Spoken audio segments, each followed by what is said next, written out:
মুসলমানদের অবস্থা এমন হয়েছে, বিশ্বের সবচাইতে নন্দিত এই কিতাবটা একটু তেলাওয়াত করবার সময়টুকু আমাদের হয় না। ব্যস্ত, we are leading very super busy life. খুব ব্যস্ত আমরা, কোরআন পড়ার সময় নাই। প্রতিদিন যেন একটু তেলাওয়াত করি। রাজি আছেন তো দেবিদ্দারের ভাইয়েরা? প্রতিদিন একটু একটু তেলাওয়াত করা যাবে?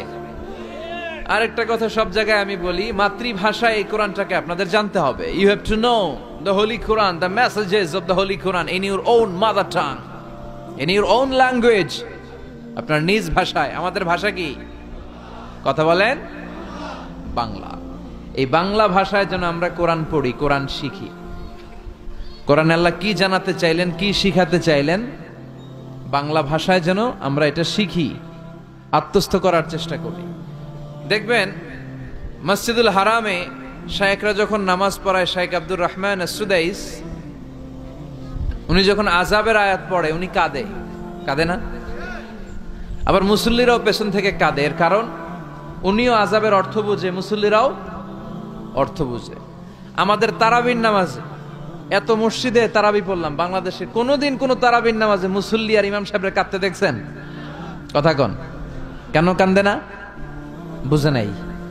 কোন দিক দিয়ে আযাব গেল, কোন দিক দিয়ে গজব গেল, কোন দিক দিয়ে জাহান্নাম গেল, কোন দিক দিয়ে ফেরাউন আসলো, কোন দিক দিয়ে ইউসুফ জুলেখার কাহিনী গেল, একটাও বোঝা যায়?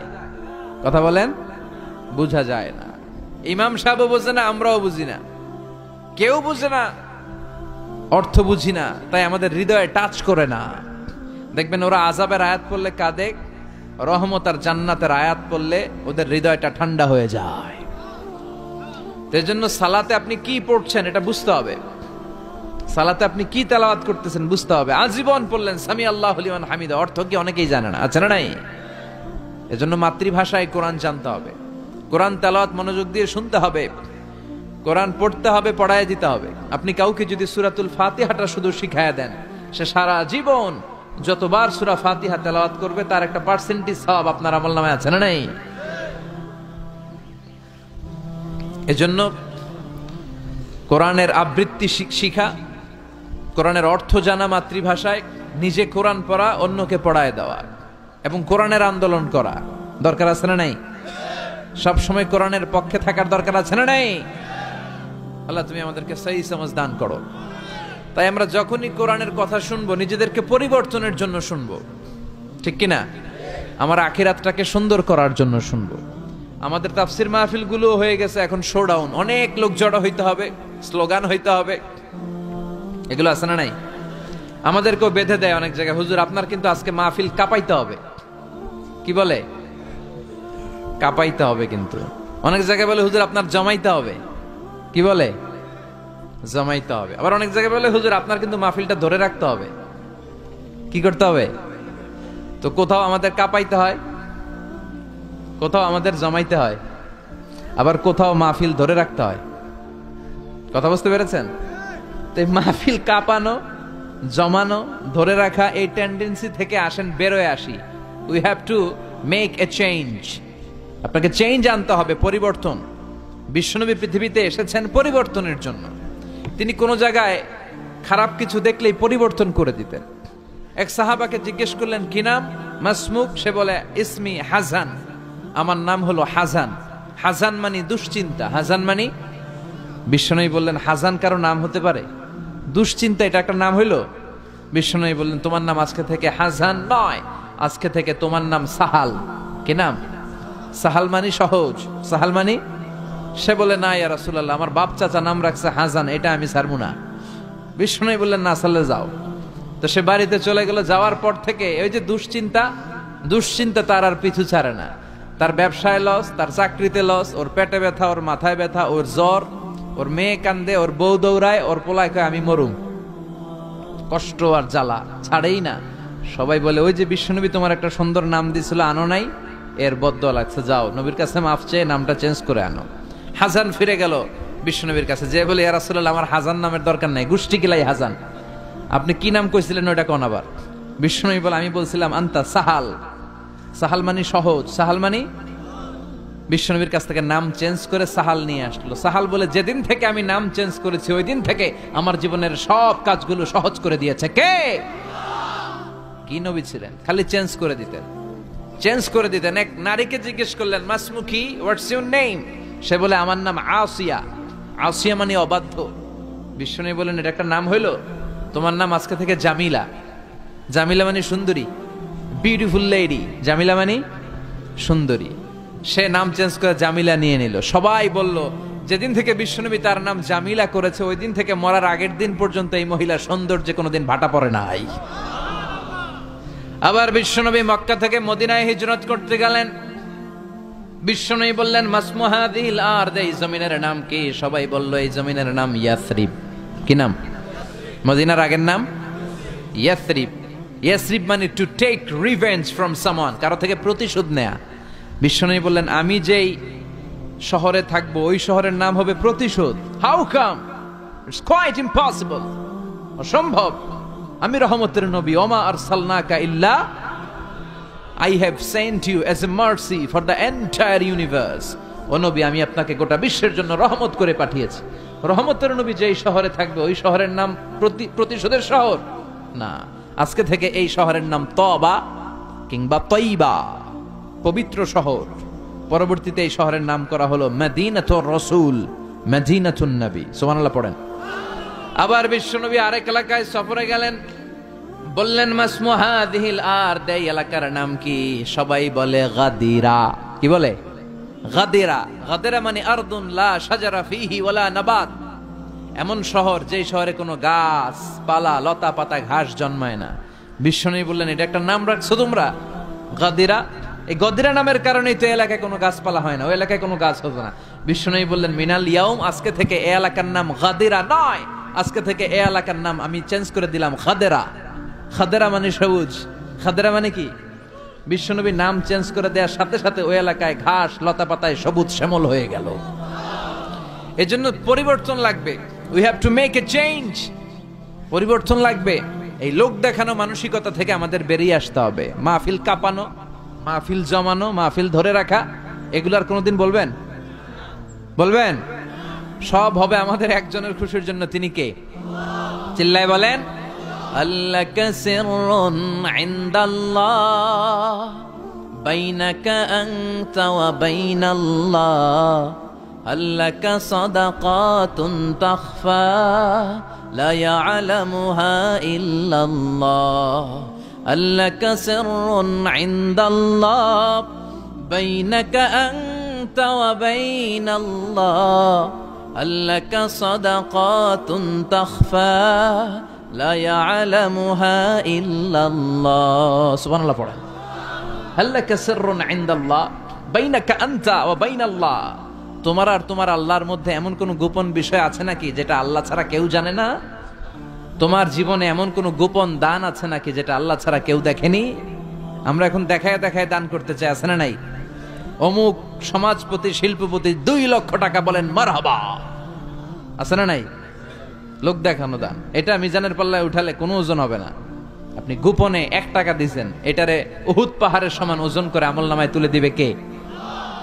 এজন্য সবসময় খেয়াল রাখবেন যে একজনকে আমরা দেখাতে চাই, আমরা দেখাবো একজনকে। তিনি কে? মানুষকে দেখানোর জন্য কিছু করা যাবে? আল্লাহুম্মা রযুকনা ইখলাস। আল্লাহ তুমি আমাদের ইখলাস বাড়ায় দাও। আরো জোরে পড়েন আমিন। আমরা আজকে সূরাতুল মুলক থেকে কথা শুনবো। মুলক সূরার নাম কি? এই সূরার অনেক ফজিলত আছে। এই সূরা রাত্রিবেলা যারা তেলাওয়াত করবে তাদের কবরের আযাব হবে না। কবরের কথা শুনলে ভয় লাগে না?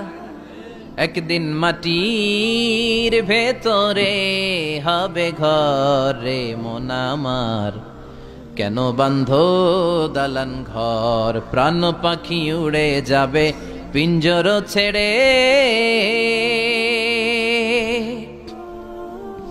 ধরা ধামে সবই রবে তুমি যাবে চলে, বন্ধু বান্ধব যত মাতা পিতা দ্বারা সুত সবই হবে তোমার পরে মন আমার, কেন বাঁধো দালান ঘর। ঠিক কিনা? চলে যেতে হবে, কেউ থাকতে পারবো না। কিন্তু এই জিনিসটা আমাদের স্মরণেই আসে না। এত ব্যস্ততা, এত মায়া জাল, এত মায়ার জালে আমরা আটকে আছি। এত ব্যস্ত লাইফ, সকালবেলা অফিস, বিকেলবেলায় অমুক কাজ, তারপরে অমুক কাজ, একটার পর একটা কাজ চলতেই থাকে। এই ব্যস্ততার কারণে আমাদের জীবনটা সুপার বিজি লাইফ আমরা লিড করছি, আমাদের জন্য সময়ই নাই, কিন্তু চলে যেতে হবে। এজন্য সাইয়েদনা ওমরে ফারুক বলছেন, মুতু ক্বাবলা আন তামুতু, মরার আগে একবার মরো। হাসিবু ক্বাবলা আন তুহাসাবু আলাইকুম, তোমার হিসাব নেওয়ার আগে তুমি তোমার একবার হিসাব নাও। আমাদের প্রত্যেকের নিজের একটা হিসাব আছে না নাই? কথা বলেন।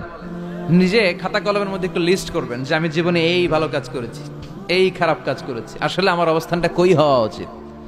নিজে খাটের মধ্যে একবার শটাং হয়ে মরার মতো শুয়ে থাকবেন, ভাববেন যে আমি মরে গেছি।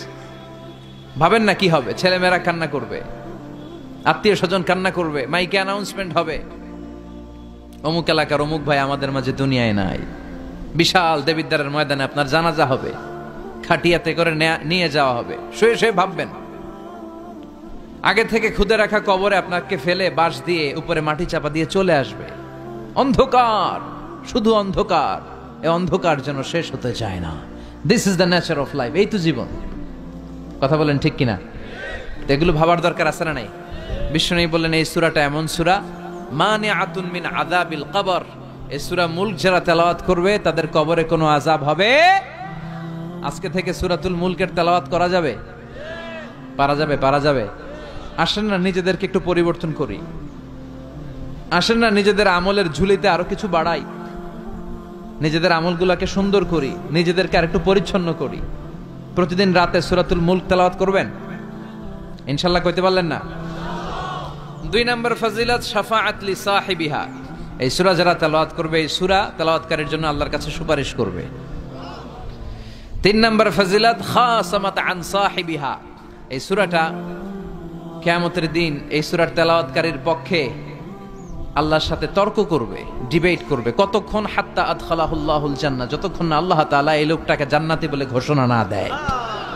আল্লাহ যতক্ষণ অ্যানাউন্স করবে he is from paradise, he will enter the paradise, আমার এই বান্দা জান্নাতে ঢুকবে, এই সার্টিফিকেট দেওয়ার আগ পর্যন্ত এই সূরা সামনে দাঁড়ায় আল্লাহর সাথে তর্ক করতেই থাকবে। আবার বিশ্বনবী বলেন, মান ক্বারা বিহা ফি লাইলাতিন ফাকাদ আকসারা ওয়া আতাবা। রাত্রি বেলায় যেই ব্যক্তি এই সূরাটা তেলাওয়াত করবে তার রাত্রিটারে বরকতময় করে দিবে কে? এজন্য বিশ্বনবী বলতেন, আমি চাই আমার প্রতিটা উম্মতের হৃদয়ে এই সূরাটা গাঁথা থাক। আমার নবী চাইতেন আমাদের অন্তরে যেন এই সূরাটা মুখস্থ থাকে। আমরা চাই না? 30টা মাত্র আয়াত। কয় আয়াত? সবাই বলেন কয় আয়াত? প্রতিদিন এক আয়াত মুখস্থ করলে আমাদের পুরো সূরাটা মুখস্থ করতে লাগবে কয়দিন? 30 দিন। 1 মাসের চেষ্টা এই সূরাটা মুখস্থ করা যাবে না? দেবিদ্বারের ভাইয়েরা, করা যাবে? আওয়াজ করে পড়েন ইনশাআল্লাহ। এই সূরার মাহাত্ম্য হচ্ছে, এই সূরা আপনার দৃষ্টিভঙ্গিকে চেঞ্জ করবে, আপনার চিন্তার জগতে আন্দোলন তৈরি করবে, আপনার চোখকে খুলে দিবে, আপনার ঘুমন্ত বিবেককে জাগিয়ে দিবে। বিশেষ করে যারা স্রষ্টা নিয়ে সন্দেহে থাকে তাদের জন্য এটার ভিতরে ডোজ আছে, মেডিসিন আছে। ইয়াং ছেলে পেলে অনেকে আমাদের প্রশ্ন করে, হুজুর আল্লাহরে নিয়ে অনেক প্রশ্ন জাগে, স্রষ্টার অস্তিত্ব নিয়ে, আখেরাত নিয়ে, কবরের জীবন নিয়ে আমাদের প্রশ্নের অভাব নাই, কারণ নাস্তিক্যবাদের ছড়াছড়ি আশেপাশে আছে না নাই? ইয়াং যারা আছে তোমাদেরকে একটা বই পড়ার সাজেস্ট আজকে আমি করে যাই। বইটার নাম অনেকে জানে, প্যারাডক্সিক্যাল সাজিদ। কি নাম? লেখক হচ্ছে আরিফ আজাদ। লেখক কে? আরিফ আজাদ। বইটার নাম প্যারাডক্সিক্যাল সাজিদ। গত 21শে বই মেলায় এটা দ্য বেস্ট সেলার হয়েছিল, এজন্য নাস্তিকদের মাথা গরম। কথা বলেন। এই বছর সে আরেকটা বের করছে, প্যারাডক্সিক্যাল সাজিদ 2। এটা গতকাল থেকে বই মেলায় পাওয়া যাচ্ছে, 21শে বই মেলায়। এই প্যারাডক্সিক্যাল সাজিদ 1, প্যারাডক্সিক্যাল সাজিদ 2 প্রতিটা যুবকের সাথে সাথে রাখার দরকার, ঠিক কিনা? It's an eye opener for you. এই সূরাটা আপনাদের জন্য আই ওপেনার, চোখ খুলে দিবে। একটু চিন্তা করলেই বুঝবেন যে নাস্তিকদের যুক্তিগুলো খুবই হালকা। ওরা স্রষ্টাকে মানতে চায় না, আল্লাহরে মানতে চায় না। এর কারণ ওরা বলে আনসিন ইজ নাথিং, যেটারে দেখি না ওইটা মানি না। নাউজুবিল্লাহ পড়বেন না? কিন্তু ওরা ওদের জীবনে অনেক কিছু দেখে না, ওরা মানে না। কথা কন। আচ্ছা, আপনি আপনার জীবনে সরাসরি চোখ দিয়ে আমেরিকা দেখছেন? কথা কয় না। তা আমেরিকা যে আছে মানেন না? যারা এখনো হজে যান নাই, যারা এখনো যান নাই, কাবা ঘর নিজ চোখে সরাসরি দেখছেন? টিভিতে না, টিভিতে তো সবাই দেখছি। সরাসরি কাবা ঘর দেখছেন? তো আপনি যে দেখেন নাই, আপনি সৌদি আরব যে আছে কাবা ঘর যে আছে মানেন না? নাস্তিকরা বাতাস খালি চোখে দেখে না, দেখে, কিন্তু নাস্তিকরা বাতাস মানে না। Why do you believe on that? তো বাতাস মানুষ কেন? তোর দাদা তোর বাবা কোনোদিন বাতাস দেখছে? তুই তোর চোখ দিয়ে কোনোদিন বাতাস দেখেছিস? Do you see the air in the atmosphere? উত্তরে বলবেন no. So why do you believe on that? বাতাস বিশ্বাস করো কেন? Do you see the migraine pain when someone feel in his head? কেউ যখন মাথা ব্যথা অনুভব করে বলে যে আমার মাথাটায় প্রচন্ড ব্যথা, ওর যে মাথা ব্যথা দেখা যায়? কথা বলেন। ভাইজানের মাথা ব্যথা প্রচন্ড দেখা যাচ্ছে? মাথা ব্যথা থাকলেও মাথার অবস্থা যা, না থাকলেও এটা দেখা যায় না। So why do you believe on that? মাথা ব্যথা দেখা যায় না তো বিশ্বাস করস কেন? এগুলো কপাল পড়া, এগুলো হচ্ছে নাম্বার 1 হাদারাম, উল্লুক্কা পাঠা। এদের দলিলগুলো একেবারে নড়বড়ে। কুফানগরীতে এক নাস্তিক ছিল, সে বলে বেড়াতো আমি আল্লাহরে দেখি না তাই মানি না। কুফানগরীর লোকজন বলে আমাদের এক ইমাম আছে নাম নু'মান ইবনে সাবিত, উনার সাথে বসলে তুমি আল্লাহরে দেখতে পাবা। সে বলে তাই, তাহলে তোমাদের ইমামকে ডাকো। সাইয়েদনা ইমাম আবু হানিফা টাইম দিলেন, এই জুমার দিন, আজকে জুমার দিন না, এই জুমার নামাজের পরে ঠিক ভর দুপুরে 2টায় সবাই আমরা একত্রিত হব। নাস্তিকও আসবে, সাইয়েদনা ইমাম আবু হানিফাও আসবে। জুমার সালাতের পরে লোকের বন্যা বয়ে গেল, বাঁধ ভাঙা জোয়ার, অনেক মানুষ। নাস্তিক এসেছে, লক্ষ লক্ষ লোক এসেছে, আসে নাই ইমাম আবু হানিফা। আসে না আধা ঘন্টা, 1 ঘন্টা, 2 ঘন্টা পরে আসছে। নাস্তিক বলে এই তোমাদের ইমাম যার কোনো সময়ের জ্ঞানই নাই, এর সাথে কিসের তর্ক? সাইয়েদনা ইমাম আবু হানিফা বলে ইনদি উযর, আমার ওজর আছে। কি ওজর? সাইয়েদনা ইমাম আবু হানিফা বলেন আমি ঘর থেকে বের হয়ে আসার পথে একটা নদী পার হয়ে আসতে হয়। আজকে এসে দেখি নদীর মধ্যে কোনো মানুষ টানুষ নাই, নৌকা নাই, মাঝি নাই, কিচ্ছু নাই। তো হঠাৎ দেখলাম পাশে বিশাল বড় একটা গাছ, এই গাছটা এমনি এমনি 2 ভাগ হয়ে গেল। হঠাৎ গাছ থেকে এমনি এমনি লম্বা তক্তা হয়ে গেল, এমনি এমনি তক্তাগুলো জোড়া লেগে নৌকা হয়ে গেল। আর নৌকা আমার সামনে আসলো, মাঝি ছাড়া, লগি বৈঠা ছাড়া আমি নৌকায় যেয়ে বসলাম। নৌকাটা আমার নিয়ে টান দিয়ে সাঁ করে ওপার নিয়ে গেল। তো এই যে এই কাজগুলো আর প্রসেসিং গুলো হতে আমার 2 ঘন্টা সময় লেগেছে। নাস্তিক কয় তগ ইমাম গাঞ্জা খাইছে, মাথার তার ছিঁড়া গেছে, নাহলে কোনো সুস্থ মানুষ এই কথা বলতে পারে? এমনি এমনি নাকি গাছ ভেঙে তক্তা হয়, এমনি এমনি নাকি তক্তা লেগে নৌকা হয়, এমনি এমনি নাকি মাঝি ছাড়া নৌকা চলে? সাইয়েদনা ইমাম আবু হানিফা বললেন এই তো আপনি লাইনে চলে আসছেন, আপনারে বুঝানো এখন আমার খুব সহজ হবে। এমনি এমনি গাছ কাটে না করাত ছাড়া, এমনি এমনি তক্তা জোড়া লাগে না, নৌকা হয় না মিস্ত্রি ছাড়া, এমনি এমনি নৌকা চড়ে না মাঝি ছাড়া। তাহলে এত বিশাল বড় আকাশটা কেমন করে এমনি এমনি হলো? জমিনটা কেমন করে এমনি এমনি হলো? সাগর, মহাসাগর, পাহাড়, মরুভূমি কেমন করে এমনি এমনি হলো? এগুলোর একজন স্রষ্টা আছে না নাই? নাস্তিক কয় তাই তো, আসলেই তো আমি হাদারাম, আসলেই তো আমি উল্লুক্কা পাঠা। এইভাবে তো আমি কখনো ভেবে দেখি নাই, এইভাবে তো কখনো চিন্তা করি নাই। ও ইমাম, তুমি আমার ঘুমন্ত বিবেককে জাগিয়ে দিয়েছো, তুমি আমার চোখের সামনের পর্দাটা উঠিয়ে দিয়েছো, তুমি আমার দৃষ্টিভঙ্গিকে পরিবর্তন করে দিয়েছো। ও ইমাম, তুমি আমার চোখ খুলেছ, তুমি আমাকে হক চিনতে সাহায্য করেছো। আর দেরি করতে চাই না, আমারে পড়িয়ে দাও লা ইলাহা ইল্লাল্লাহু মুহাম্মাদুর রাসূলুল্লাহ। কালিমা পড়ে মুসলমান হয়ে গেছে। আল্লাহু আকবার পড়েন। এমনি নাস্তিকদের জন্য এই সূরার ভেতরে আল্লাহ তাআলা অনেক দিগদর্শন রেখেছেন, জীবন দর্শন রেখেছেন। আল্লাহ বুঝাতে চান যে গোলাম, আমারে চেনার জন্য, আমারে দেখার জন্য তোর ডক্টরেট ডিগ্রি লাগবে না, তোর ব্যাচেলর ডিগ্রি, মাস্টার্স ডিগ্রি লাগবে না। তুই আমার সৃষ্টির দিকে একটু নজর করে তাকা, একটু ঠান্ডা মাথায় চিন্তা করে দেখ, একটু সাগরের দিকে তাকা, একটু নদীর দিকে তাকা, একটু পাহাড়ের দিকে তাকা। তাকালেই তুই বুঝবি সামওয়ান ইজ কন্ট্রোলিং এভরিথিং। একজন এমডি আছে, ম্যানেজিং ডাইরেক্টর, মহা ব্যবস্থাপক, যিনি গোটা বিশ্বের সব ব্যবস্থাপনার আঞ্জাম দিচ্ছেন। চিল্লায় বলেন ঠিক কিনা? আল্লাহ বলে তুই সাগরের দিকে তাকা, পাহাড়ের দিকে তাকা, নদীর দিকে তাকা। সাগরের দিকে তাকালে আমি আল্লাহরে খুঁজে পাবি। ঝর্ণার দিকে তাকা, ঝর্ণার মধ্যে আল্লাহর নিদর্শন আছে না নাই? ঝর্ণা ঝর্ণা ঝর্ণা রে, বলনা বলনা বলনা রে, কার বিরহে পাগল পাড়া তুই, কার মিলনে ফুল ফসলে ভরা রে তোর দুকুল ভই, কার মিলনে ফুল ফসলে ভরারে তোর দুকুল ভই ঝরনা ঝরনা ঝরনা রে বলনা বলনা বলনা রে কার বিরহে পাগল পাড়া তুই। সুবহানাল্লাহ পড়েন। ঝরনা দেখছেন কোনদিন? হড়ে হড়ে দেখছেন? সিলেটে মাধবকুণ্ড জলপ্রপাত, আর কোথায়? সীতাকুণ্ড, আর কোথায়? রাঙ্গামাটি, আর শ্রীমঙ্গল। ঝর্ণা আছে না? এই ঝর্ণার দিকে তাকাবেন, ঝর্ণার ঝরঝর শব্দের আওয়াজগুলো বুঝার চেষ্টা করবেন, দেখবেন ঝর্ণা আপনাকে বলে দিবে যে আমার স্রষ্টা কে। আল্লাহর সৃষ্টির দিকে তাকালে আল্লাহরে পাওয়ার সুযোগ আছে না নাই? এই তথ্যগুলো, এই উপাত্তগুলো, এই মেসেজ আর ইনফরমেশন গুলো আল্লাহ তাআলা এই সূরার ভেতরে ভরে দিয়েছে। শুনতে রাজি আছেন? আওয়াজ করে বলেন তো সূরার নাম। আরো জোরে সবাই বলেন কি নাম? মুলক। মুলক মানে কি? মুলক মানে রাজত্ব, মুলক মানে ক্ষমতা, মুলক মানে পাওয়ার, মুলক মানে কিংডম, মুলক মানে সভরেইনটি, মুলক মানে অথরিটি। অথরিটি কার? এজন্য রব্বুল আলামিন বলেন তাবারাকাল্লাযী বিয়াদিহিল মুলকু ওয়া হুয়া আলা কুল্লি শাইইন কাদির। সুমহান সেই সত্তা যার হাতে ক্ষমতা, আর তিনি সকল কিছুই করতে ক্ষমতাবান, সবকিছুর উপর কর্তৃত্বশীল। চিল্লায় বলেন ঠিক কিনা? তাবারাকাল্লাযী, সুমহান তিনি, বিয়াদিহিল মুলক, যার হাতে ক্ষমতা। ক্ষমতা কার হাতে?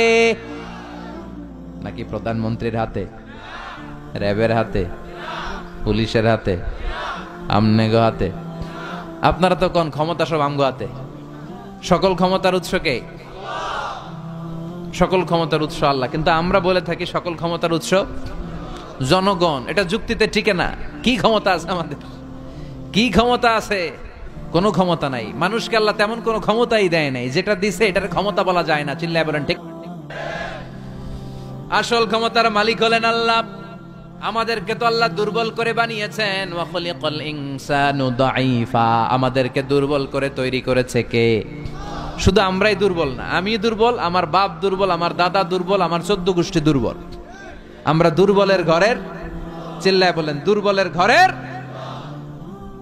সেই দুর্বলের ঘরের দুর্বল কয় আমরা সব ক্ষমতার উৎস। কি ক্ষমতা আছে আমার? আজকে মাহফিলের প্যান্ডেলের পেছন থেকে বলে, কেউ যদি বলে ওঠে হুজুর সাপ, কি বলে? সব দৌড়। আমি আমার নানা ঘরে লয়ে দৌড় তুমি এদিকে দৌড়া, চাচা আপন প্রাণ বাঁচা।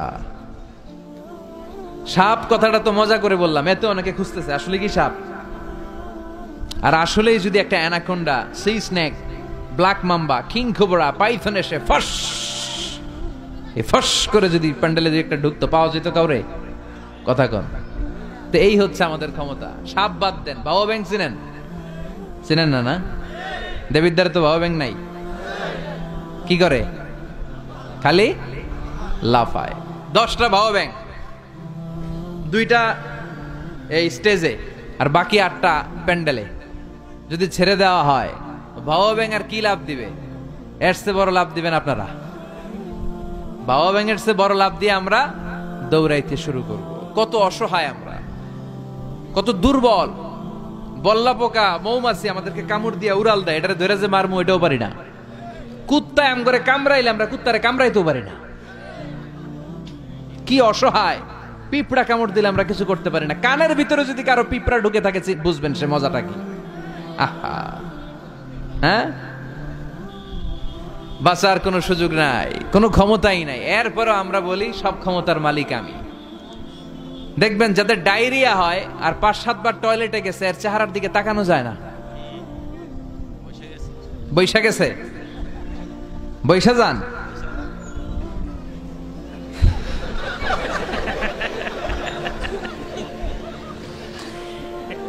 তো এই হইল আমাদের অবস্থা।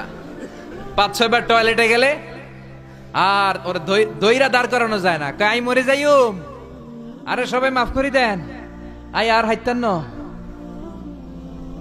আমি পারবো না, আমার মাফ করে দেন। পারবি না কেন? তুই না ক্ষমতার উৎস। কথা কন। আসলে আমাদের কোনো ক্ষমতা নাই, আমরা দুর্বল। আসল ক্ষমতার মালিক একজন, চিল্লায় বলতে হবে তিনি কে। আমরা যে কত দুর্বল। ন্যাচারাল ক্যালামিটি অর ডিজাস্টার যখন হয়, প্রাকৃতিক দুর্যোগ, তখন নিজের অবস্থা খেয়াল করবেন। বন্যার সময় মানুষের কি অবস্থা হয়, ঠিক কিনা? ভূমিকম্পের সময় কি অবস্থাটা হয় আমাদের? রাত 3টার দিকে যদি ভূমিকম্প হয়, দৌড়, লুঙ্গি পইরা দৌড়, লুঙ্গি ছাড়াও দৌড়, আগে জান বাঁচাও। পাগল হয়ে যায়। বাচ্চাটারে কোলে নিয়ে দৌড়াবো, না স্ত্রীকে ঘুম থেকে জাগাবো, না ভাড়াটিয়াদেরকে উঠাবো, না নিজেই ছাদের উপর থেকে লাফ দেবো? ত্রাস, ভয়, ভূমিকম্প, সবাই দৌড়। দেখবেন ভূমিকম্প হইলে বাড়িওয়ালাও দৌড়, ভাড়াটিয়াও দৌড়। নাকি ভাড়াটিয়ারা দৌড়ায়, বাড়িওয়ালারা দৌড়ায় না? কথা কন। ডোনাল্ড ট্রাম্প যে বিল্ডিং এ থাকে ওইটাতে ভূমিকম্প হইলে ডোনাল্ড ট্রাম্প তো দৌড়াবে না? না,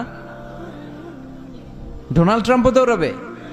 আমি কিছু টেলিভিশনের লাইভ প্রোগ্রাম দেখেছি, ওখানে উপস্থাপক আর অতিথিরা ক্যামেরা ট্যামেরা মেকআপ টেকআপ নিয়ে বসছে। একটু পরে শুরু হয়েছে ভূমিকম্প, মাইক থুইয়া দিয়া উপস্থাপক দৌড়। তো যেহেতু মেকআপ টেকআপ একেবারে ক্যামেরা ট্যামেরা সব সেটিং, অতিথিরা ওঠে না, একটু পরে আবার নাড়াচাড়া, এবার অতিথিও দৌড়। বাঁচার জন্য সব দৌড়। এই হচ্ছে আমাদের ক্ষমতার দৌড়াত্ম। এরপরও আমরা বলি আমরা নাকি ক্ষমতার উৎস। তুফান হলে, এইখানে একটা তুফান হলে 70 কিলোমিটার বেগের জাস্ট বাতাসটাকে যদি আল্লাহ এর তীব্রতা যদি বাড়িয়ে দেয়, সব দৌড় আমরা। কথা কন। আল বাহরু জুনদুম মিন জুনুদিল্লাহ, আর রিহু জুনদুম মিন জুনুদিল্লাহ। বাতাস আল্লাহর সৈনিক, আগুন আল্লাহর সৈনিক, তুফান আল্লাহর সৈনিক। চিল্লা এখন ঠিক কিনা? 2004 সালের সুনামির কথা ভুলে গেছেন?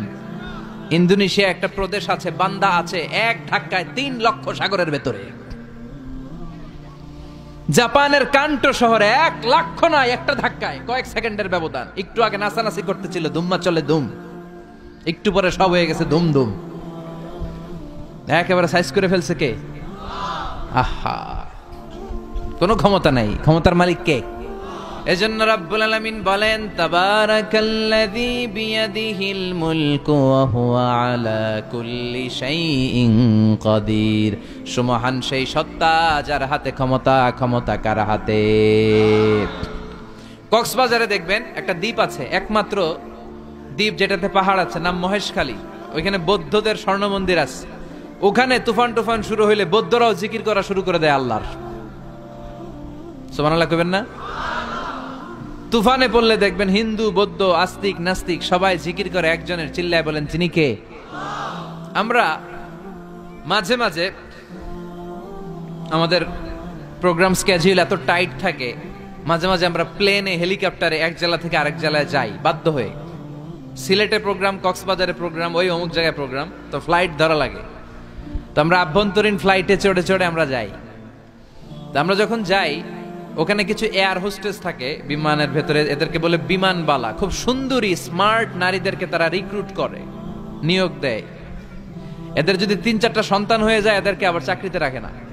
সৌন্দর্যটাই যাদের পুঁজি। তারা লিপস্টিক মেখে, পারফিউম মেখে, মেকআপ করে, ভেরি বিউটিফুল লেডি। ওরা আসে, এসে আমাদেরকে খাবার টাবার দেয়, ইনস্ট্রাকশন দেয়। তো বিমানটা, আভ্যন্তরীণ বিমানগুলো বাংলাদেশের ভেতরে যেগুলো চলে, এগুলো 14 থেকে 15,000 ফিট উপরে ওঠে। তো বিমানটা প্রথমে রানওয়েতে ট্যাক্সি করে, মানে বিমান যখন মাটিতে চলে এটাকে বলে ট্যাক্সি। কি বলে? ট্যাক্সি ছেড়ে যখন উপরে ওঠে এটারে বলে টেক অফ। কি বলে?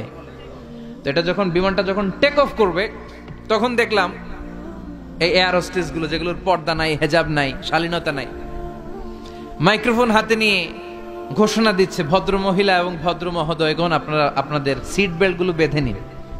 এখনই আমাদের উড়োজাহাজটি শাহজালাল আন্তর্জাতিক বিমানবন্দর থেকে শাহ আমানত বিমানবন্দরের উদ্দেশ্যে 15,000 ফিট দিয়ে উড়ে যাবে। এরপরে পড়তে শুরু করে আল্লাহু আকবার, আল্লাহু আকবার, আল্লাহু আকবার। তো আমি উল্টা ঘুরে তাকাইলাম, কি রে এই মাইয়া আল্লাহু আকবার কয় কেমনে? ঘুরে দেখি হাতের মধ্যে এরকম কাগজ, এই কাগজ থেকে দেখে দেখে পড়তেছে। উচ্চারণ কিন্তু আমগো মতো না, পড়তেছে আল্লাহু আকবার, আল্লাহু আকবার, আল্লাহু আকবার, সুবহানাল্লাযী সাখখারা লানা হাযা। পুরো দোয়াটাই পড়ছে, ওমা কুন্না লাহু মুকরিনিন ওয়া ইন্না ইলা রাব্বিনা লামুনকালিবুন। তো আমি হিসাব মিলালাম, ঘটনা কি? লিপস্টিক, মেকআপ, সুটেড, বুটেড, পারফিউম মাখা, হিপ হপ স্টাইলের মেয়ে, এরা আল্লাহু আকবার পড়ে কেন? তো তখনই খেয়াল করে দেখলাম যে বিমানটা এখন ছাড়ছে, জমিন ছেড়ে দিয়ে 15,000 ফিট উপরে যাচ্ছে। ওরা খুব ভালো করেই টের পায়, এই 15,000 ফিট উপরে যখন বিমান থাকবে, ওরে বাঁচানোর কেউ নাই, ওকে রক্ষা করার কেউ নাই। তখন ওর কোনো পাওয়ার নাই, কোনো ক্ষমতা নাই, চিল্লায় বলেন ঠিক কিনা। তখন কোনো সিকিউরিটি নাই। আহা কি দুর্বল মানুষ। বিমান বাঁকা হয়ে গেলে সবাই চিল্লায় বাঁচাও। যদি জিজ্ঞেস করেন কে বাঁচাবে, বলবে হুজুর আপনি বাঁচান। আছে না নাই? দুর্বল। আসল ক্ষমতার মালিক হলো একজন, চিৎকার করে বলতে হবে তিনি কে। এজন্য রাব্বুল আলামিন বলেন তাবারাকাল্লাযী বিয়াদিহিল মুলকু ওয়া হুয়া আলা কুল্লি শাইইন কাদির। সুমহান সেই সত্তা যার হাতে ক্ষমতা। ক্ষমতা কার হাতে? আমাদেরকে আল্লাহ ক্ষমতা দিয়েছেন ঠিক, এটা সাময়িক, লিমিটেড, তবে আনলিমিটেড ক্ষমতার মালিক কে? এই যে আমাদের মাননীয় প্রধানমন্ত্রী শেখ হাসিনা নতুন টার্মের জন্য আসছে না? কয় বছর? 5 বছর। কোন দেশে আসে 10 বছর, কোন দেশে 15 বছর। তো এই যে আল্লাহ ক্ষমতার চেয়ারে বসে, আল্লাহ আসছে কয় বছরের মেয়াদে? কথা বলেন। 50 বছর, 100? হ্যাঁ, কয়দিন থাকবে উনি? আজীবন। রব্বুল আলামিন বলেন হুয়াল আউয়ালু ওয়াল আখিরু ওয়াল যাহিরু ওয়াল বাতিন ওয়া হুয়া বিকুল্লি শাইইন আলিম। আল্লাহ বলে আমি প্রথম, আমার আগে কেউ নাই। ঠিক কি না? ওয়াল আউয়ালু ওয়াল আখির, আমি শেষ, আমার পরে কেউ নাই। আমি প্রকাশ্য, আমি গোপন, সূচনাহীন, অতীতকাল থেকে আমি আল্লাহ ক্ষমতার চেয়ারে বসা, সীমাহীন, ভবিষ্যৎহীন, শেষহীন, ভবিষ্যৎ পর্যন্ত ক্ষমতার চেয়ারে বসে থাকবে কে?